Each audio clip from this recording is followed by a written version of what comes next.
கொண்டாட the Chennai Silks ஆடைகளுடன் let the celebrations begin. Your dream vacation to Sri Lanka starts from rupees 24,999 only with GT Holidays.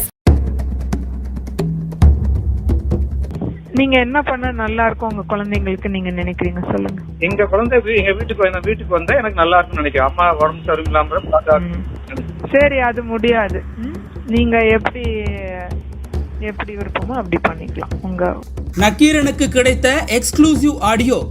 ஈஷாவில் நுழைந்த police படை, அரண்டு கிடக்கும் ஜக்கி ஆதரவாளர்கள். அப்ப ஏன் லெட்டர் எழுதுறீங்க 2 வாரத்துக்கு ஒரு தடவை வரணும்னு? பெற்ற பிள்ளைகளும் பிராசம் இல்லாம போயிருமா? அதுக்காக கீதால என்ன இந்த டைலாக்லாம் உங்களுக்கு வர பிடிக்கலன்னா வர வேண்டாம். எதுக்கு வந்து பிரச்சனை பெற்ற குழந்தைங்களும் பார்க்கணும்னு சொல்றீங்க?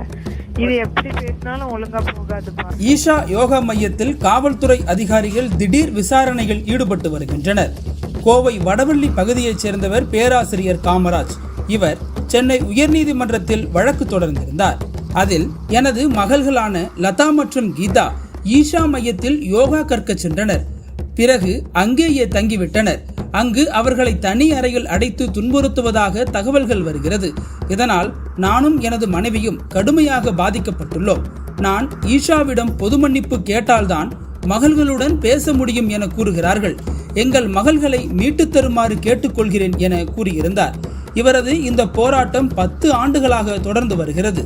மேலும் காமராஜ் தனது மனுவில் தன்னுடைய 2 மகள்களையும் ஈஷா யோகா மையத்திலிருந்து மீட்டு தர வேண்டும் என சென்னை உயர்நீதிமன்றத்தில் ஆட்கொணர்வு மனு ஒன்றையும் தாக்கல் செய்திருக்கிறார். அந்த மனு மீதான விசாரணை சமீபத்தில் நடைபெற்றது. சம்பந்தப்பட்ட மகள்கள் மற்றும் பெற்றோரிடம் நீதிபதிகள் தனித்தனியாக விசாரணை மேற்கொண்டனர். விசாரணையின் போது பெற்றோர் தங்களது மகள்களை அவமானப்படுத்திவிட்டதாக மகள்கள் குற்றம் சாட்டினர். அப்போது குறுக்கிட்ட நீதிபதிகள், நீங்களே முற்றும் துறந்த ஞானிகள் ஆன பிறகு ஏன் அதை பொருட்படுத்த வேண்டும் என கேள்வி எழுப்பினர். அதே போல ஜக்கி வாசுதேவ் தன் மகளுக்கு திருமணம் செய்து வைத்த புகைப்படத்தையும் நீதிபதிகள் ஆய்வு செய்தனர். தன்னுடைய மகளுக்கு திருமணம் செய்து வைத்துவிட்டு இவர்களுக்கு ஏன் சன்னியாசி நிலை என கேள்வி எழுப்பிய நீதிபதி, நாங்கள் யாருக்கும் எதிராகவும் இல்லை, ஆதரவாகவும் இல்லை, ஆனால் பல சந்தேகங்கள் உள்ளது என ஐயப்பாடை எழுப்பினர். தொடர்ந்து கோவை ஈஷா யோகா மையத்தின் மீது எத்தனை வழக்குகள் நிலுவையில் உள்ளன என கேள்வி எழுப்பிய நீதிபதிகள் ஈஷா யோகா மையத்தின் மீதான வழக்குகள் குறித்த விவரங்களை வருகிற அக்டோபர் 4ஆம் தேதிக்குள் தர காவல்துறைக்கு உத்தரவிட்டனர். இந்த நிலையில் ஈஷா யோகா மையத்தில் காவல்துறை மற்றும் சமூக நலத்துறை அதிகாரிகள் விசாரணையில் ஈடுபட்டுள்ளனர். கோவை மாவட்ட காவல் கண்காணிப்பாளர் கார்த்திகேயன் தலைமையில் ஈஷா யோகா மையத்தில் விசாரணை நடைபெற்று வருகிறது. டிஎஸ்பி சிவக்குமார் மற்றும் மாவட்ட சமூக நலத்துறை அதிகாரிகள், மாவட்ட குழந்தைகள் நலக்குழுவைச் சேர்ந்த அதிகாரிகள் என சுமார் 50க்கும் மேற்பட்ட அதிகாரிகள் தீவிர விசாரணையில் இறங்கியுள்ளனர். போலீசாரின் அதிரடிப்படை வாகனம், அரசு அதிகாரிகளின் வாகனம் என மொத்தம் 10க்கும் மேற்பட்ட வாகனங்கள் ஈஷாவுக்குள்ளே சென்றுள்ளது. காமராஜுடைய 2 மகள்கள் மட்டுமின்றி அங்கு இருக்கும் மற்றவர்களிடமும் விசாரணை நடத்தப்பட இருப்பதாக சொல்லப்படுகிறது. கோவை மாவட்ட சமூக நலத்துறை அலுவலர் அம்பிகா தலைமையில் இந்த விசாரணை நடைபெற்று வருகிறது. அதன்படி நலத்துறை அதிகாரிகள் மற்றும் காவல்துறையினர் மொத்தம் 6 குழுக்களாக பிரிந்து விசாரணை மேற்கொண்டு வருகின்றனர். கோவை மாவட்ட காவல் கண்காணிப்பாளரான கார்த்திகேயனும் இந்த விசாரணையில் ஈடுபட்டுள்ளார். முன்னதாக இதில் காமராஜின் மகள்களான கீதா மற்றும் லதாவின் பெயர்கள் ஈஷாவில் சேர்ந்த பிறகு மாமதி மற்றும் மாமாயு என பெயர் மாற்றம் செய்யப்பட்டுள்ளது. மகள்கள் இருவரும் பேராசிரியர் காமராஜிடம் பேசும் ஆடியோக்கள் நக்கீரனுக்கு பிரத்யேகமாக கிடைத்துள்ளது. அந்த ஆடியோக்கள் பின்வருமாறு.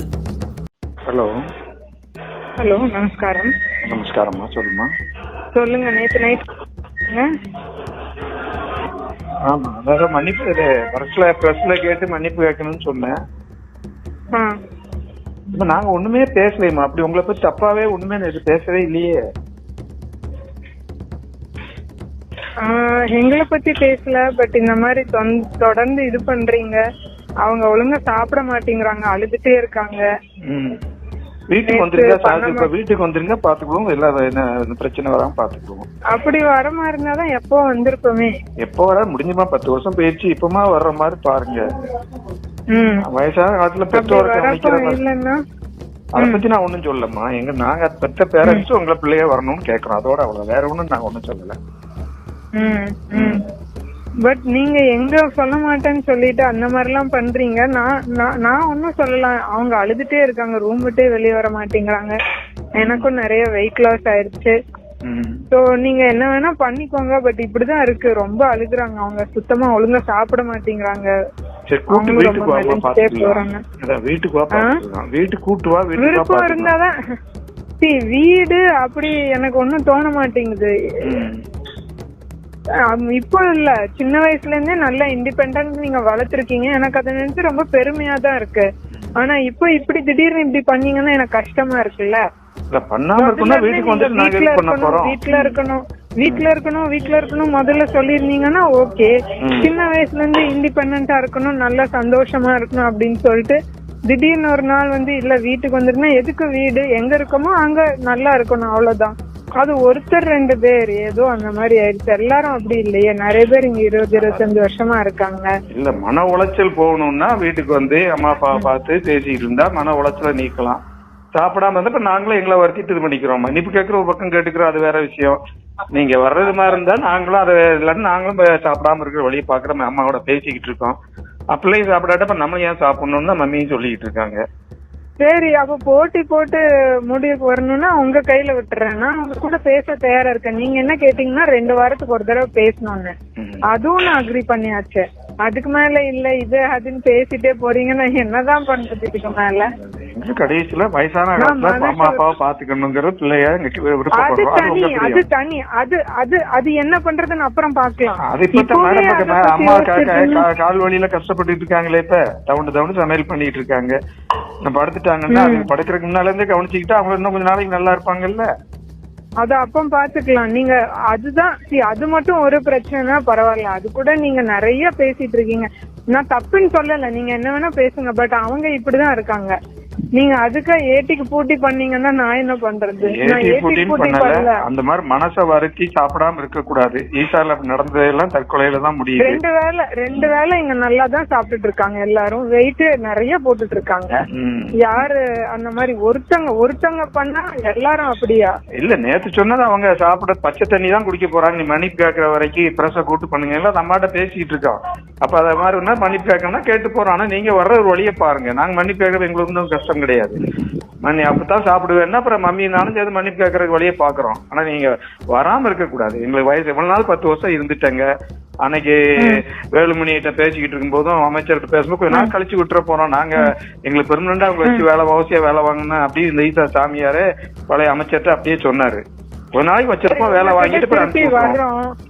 ஒரு நாள் வர்றோம், திடீர்னு பிடிக்கல, டக்குன்னு அங்க இருந்து எங்கேயோ வெளியே போயிடுறோம். அப்ப என்ன பண்ணுவீங்க? அதுக்கு மேல உங்க பிரியம் வாங்கன்னு முதல்ல சொல்றோம். அது பிடிக்காட்டா அதுக்கப்புறம் உங்களுக்கு தனி வீடு வேணுமா, நீங்க எப்படி அமைக்கணுமோ எப்படி என்ன பண்ணணுமோ அதுக்கு நான் என்ன சொல்றேன்னா, அங்க வந்தாதான் குழந்தைங்க சந்தோஷமா இருக்குன்னு எப்படி சொல்ல முடியும்? அங்க மன உளைச்சலுக்கு உள்ளாகலாம் இல்லையா? அது அடுத்த பிரச்சனை. இப்ப அங்க இருந்து மன உளைச்சல் இல்லாம அம்மா அப்பா பாக்குறேன் இல்ல. ஆமா, இப்ப மெயின் பிரச்சனை அம்மாவுக்கு உடம்பு சரியில்லாம இருக்குல்ல, அதை கவனிக்கிறதுக்கு 2 பேர்ல ஒரு ஆள் முதல்ல வாங்க. 2 பேரும் வருஷ டைம் வராட்டாலும் ஒரு ஆளா வாங்க. கொஞ்சம் பார்த்தா மம்மி இதா இருப்பாங்க. மம்மியும் காலையில இருந்து சாப்பிடல, அவங்களும் நாம வர்த்திக்கிறோம். அம்மா என் பிள்ளை சாப்பிடாம இருக்கும்போது நான் ஏன் சாப்பிடணும் அப்படின்னு மம்மி சொல்றாங்க. உங்கள் நக்கீரன் இதழில் கதாசிரியர், தயாரிப்பாளர், இயக்குனர் என பன்முகம் கொண்ட திரைக்கலைஞர் VC குகநாதன் எழுதி வரும் சினிமா கொட்டகை. பரபரப்புக்கு பஞ்சமில்லா தொடர். வாங்கி படியுங்கள் நக்கீரன். நக்கீரன் டிவிக்கு சப்ஸ்கிரைப் செய்யுங்கள். உங்கள் ஆதரவே எங்கள் பலம். ஆசிரியர்களுக்கு நண்பனாகவும் மாணவர்களுக்கு ஆசானாகவும் திகழும் தேர்வு வழிகாட்டி. ஒவ்வொரு பாடத்திற்கும் அனுபவமிக்க ஆசிரியர்களின் துல்லியமான தெளிவான விடைகள். CNC இருக்கு, தேர்வு பயம் எதற்கு? இது தீரன் பப்ளிஷிங் ஹவுஸ் விற்பனை வெளியீடு.